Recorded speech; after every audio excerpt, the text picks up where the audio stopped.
Hello,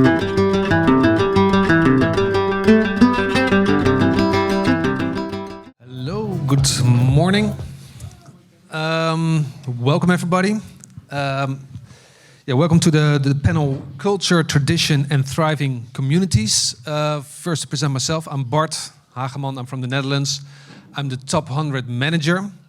So this year I evaluated all the top 100 stories. A lot of them were culture and traditions and thriving communities.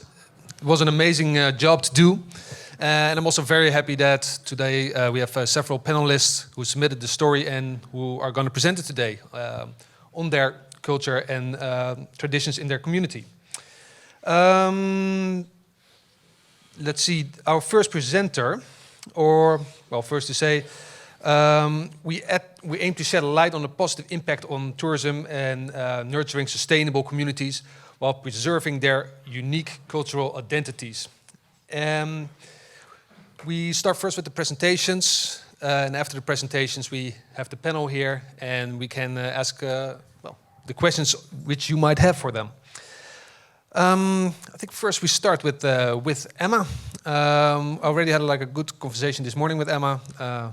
I think one of the most important things to show your culture or your destination is through food. And Emma's going to explain something about how Loch Ness Inverness in Scotland did it. So the floor is yours. Does it work? Hello? Yes, I think it does.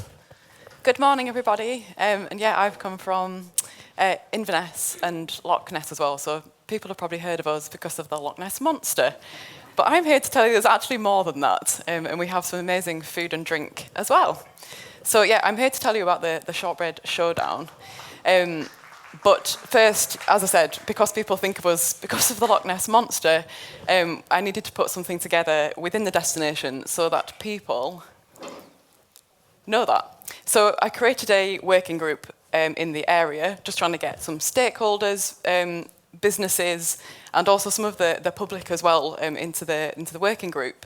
And we put an action plan together with things like a showcasing event and a food and drink restaurant fortnight, which I believe is happening here now as well, which is great. And we're putting a food and drink passport in the area as well. So I think that's one of the things that happens really well in other destinations. There's little islands off Scotland, in Scotland, the Outer Hebrides, and they've got an amazing trail. So you can start at the bottom of the island in the south and go and try the salmon, working your way up to have some amazing black pudding at the top. So we're going to do something similar in our smaller destination. So it's another draw for people to come. Some videos, and also just making sure that we're supporting all of our local food and drink restaurants in the area to make sure that they have zero wastage and putting on lots of workshops and things for them. And yeah, we wanted to try and work with other DMOs in the area as well. So there's 8 at the top. So we're in the Highlands, lots of mountains, like I said, lots of lochs, Loch Ness. And yeah, it's a really varied landscape in other parts of Scotland, but the Highlands is definitely somewhere you need to come and see because it's fantastic. So yeah, that's that there. So our vision is just to become a global culinary destination by shining a light on all areas in the food and drink scene. So we've got lots of really exciting, cool things, lots of food and drink experiences, very authentic experiences, so people can go and learn how to fish, catch the fish, learn about that, and also work with other businesses in the area to have microgreens. So what salad's going to go really lovely with that fish. So yeah, cool things like that. Lots of cafes, lots of pop-ups and things in lots of other destinations. So I wanted to put on something that everybody in the Highlands could that they all knew about, so a very common theme. And also, I think a lot of people, when they think of Scotland, especially places like Edinburgh, think of, oh yeah, shortbread, okay. It's literally in every tourist shop ever.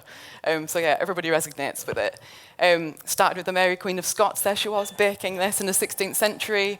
And it was originally these petticoat tails, so just the design. And there's hundreds of boxes sold. So yeah, it's a very simple biscuit, and it's just sugar, butter and flour. So we think it was a safe choice, and that can also be vegan as well. So very inclusive biscuit, let's say.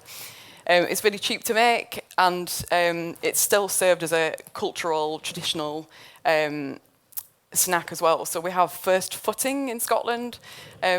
Each New Year's Eve, like neighbourhoods open a different house, so they change the neighbours every year, welcome them in, and produce something very tasty, usually stovies, so potatoes, meat, something very traditional. But shortbread is always served with whiskey, of course. So that's why I decided to put on a shortbread showdown in the region, so trying to bring together businesses in the area, so not just cafes and restaurants, but anybody. So we had security companies coming, we had butchers coming, loads of just completely random people coming out of the woodwork saying, actually, I've got the best shortbread, it's me, I'm going to be the winner of this. So that's why we picked shortbread. So very, very cultural, very traditional. So the planning process, I got in touch with all of the other DMOs in the area. Again, all very, very different. And I thought, actually, people were going to think I'm bonkers. Like, why would they want to come to a shortbread competition? But no, they loved it. They were really excited for it. And we got loads and loads of sign-ups. We created everything. So I guess it's just important, because this is something coming to kind of share a good practice, take the legwork off people and make everything for them. So all of the logos, the designs, and got in touch with all of the local press. Got some really cool sponsors of shortbread, of drinks, and every area had its own shortlisting event. So something very, very simple. They went out into the different communities of these 8 destinations within the Highlands and had their own shortlisting events. That was from little community halls, to even bigger castles, people coming down and trying local businesses' shortbread. Honestly, it was so competitive, it was great. So yeah, we organised a grand final, so there was 3 of each of the 8 regions, and then we crowned them a winner. So just a couple of examples. This is an amazing food and drink experience. They're called the Downright Gabbler. So they teach Scottish history whilst you're eating your food. So they make some beautiful granny pound shortbread, which I actually have today as well, so you can have a little taste after this. But they all had these amazing ideas of putting you in shoes and things, so we saw all sorts. So that was the planning process, and it happened this year on the 25th of March. We had about 800 at the final, but that isn't including all of the local events that happened in all of the different regions as well. Like I said, they were really cool. We had some well-known judges. I won't go into that, so I don't have time, but yeah, they were awesome. Lots of different stakeholders, like I said, and how many shortbreads? Far too much. It was literally this huge church hall full of just food everywhere, all of this shortbread, so people loved it. It was free for the public to come and taste them, which also happened as well in the sort of shortlisting bit. I honestly thought no one would come to it. It was just a silly idea I had over a cup of tea, and there they were, like people queuing up to get the free shortbread. So it was really cool. So yeah, what's next? We want to put on another one next year. I'm going to say we wanted it to be a little bit bigger, but actually I'm taking inspiration from another destination in Scotland who have the National Porridge Championships. Yeah, so it's the Golden Spurtle. So people come from all over the world. It's actually ridiculous. I think it's about half the size of this in a community hall, and they're all there making the porridge while they're there and getting judged. It's seriously amazing, and they've not made it any bigger because that's what's good. It's a cultural tradition that they've been doing for 16 years, and they love it. It's so fun. So that's what's next. Yeah, just a couple of pictures. So like I said, there was loads of different businesses that came along. So there were shops, so they were selling their items. And it was just that little bit of inspiration for people to come from Inverness and from the surrounding areas, but also for visitors. So we kind of tackled everything. We had businesses, we had visitors, locals, and we had stakeholders come as well because they wanted to come and see what it was all about. And it just made people want to come to us, but also explore. So we are a bit of a platform for adventures, which we are as a destination anyway. So that's really it for the shortbread. I'd love to chat to you about it lots and lots more. I'd definitely like you all to try some shortbread. But I'm just going to leave you on a little food and drink film that we put together, just 1 minute.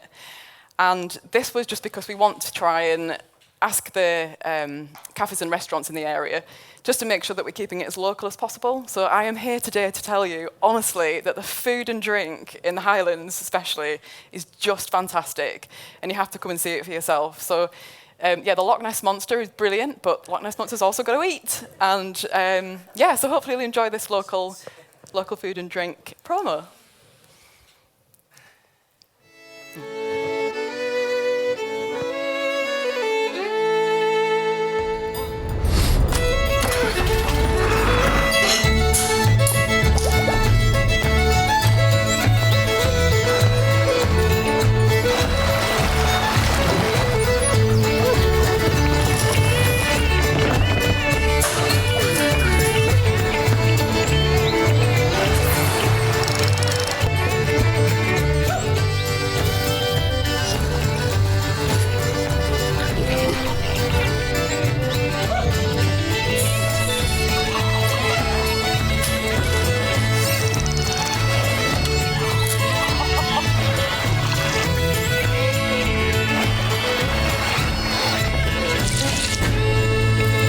From our wild mountains, fields and lochs, come and discover our local larder. Visit Inverness, Loch Ness. And we just signposted, obviously, all of the local producers that were part of the film, and hopefully one of many. So yeah, come and visit us, and that was our Shortbread Showdown. Thank you. Thank you, Emma. And I'll take the first one. I'll judge it along and see if anyone wants any. Thank you. Yeah. Yeah, thanks again. Great example also, a little bit following what Rob Holmes was telling earlier during his keynote speech about storytelling. And really, culture can be quite a big concept. What is culture? And these kind of really locally originated examples narrow it down and make it out of a story, which is really easy to understand. And shows the culture and protects the local culture and attracts people.